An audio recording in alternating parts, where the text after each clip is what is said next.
According to reports and data, the global benzyl alcohol market size was $59.6 million in 2021 and is expected to register a revenue CAGR of 4.3% during the forecast period. Rising demand for benzyl alcohol for skin medication and increasing use of benzyl alcohol in paints and coatings are factors expected to drive market revenue growth during the forecast period.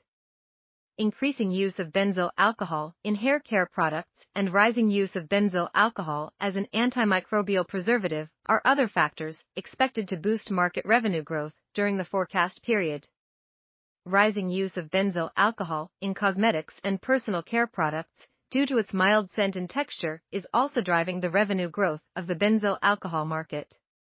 In small quantities, benzyl alcohol is also produced naturally by some plants and fruits such as apples, raspberries, and grapes.